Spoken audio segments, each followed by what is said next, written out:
মাইয়া মানুষ অনেক সুন্দর একটা খেলা জানে।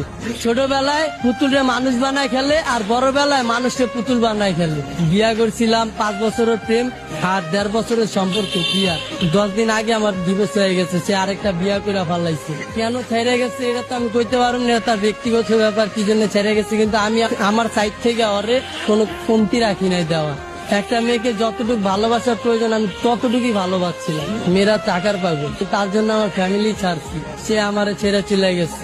মানুষ পছন্দের একটা জিনিস কখন ছাড়ে, সে আরো দামি কিছু যদি পায় তখন ছাড়ে। সে হয়তো পাইছে আমারে ছেড়ে গেছে, কিন্তু আমি এখনো পাই নাই, সেজন্য তারা ছাড়তে পারি না। তার স্মৃতি নিয়ে বাইচে আসছি। তারে কথা দিয়েছিলাম ভাই যে সে যদি ছাইরা চলে যায় তাহলে আমি আত্মহত্যা করবো, কিন্তু ভাই অনেক কষ্টে বাইচে আসছি নিজের লগে লড়াই কইরা। সে চলে যাওয়ার পর আমার বাইচা থাকার ইচ্ছাটা চলে গেছে। ভালোবাসার মানুষ হারানোটা অনেক কষ্ট, যার হারায় সেই বলবে।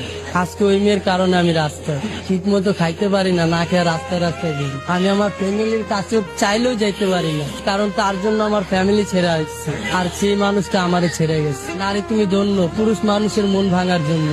তাকে কি এমন কোনো কথা আছে যেটা বলা হয়নি, আজকে আমাদের মাধ্যমে বলবেন? তাকে একটা কথাই বলবো, আমি আজও তোমাকে ভালোবাসি। আপনার মুখে আমি একটা গান শুনতে চাচ্ছি। ওপরে ওপরে মিঠা, ভেতরে সর্বতিতা।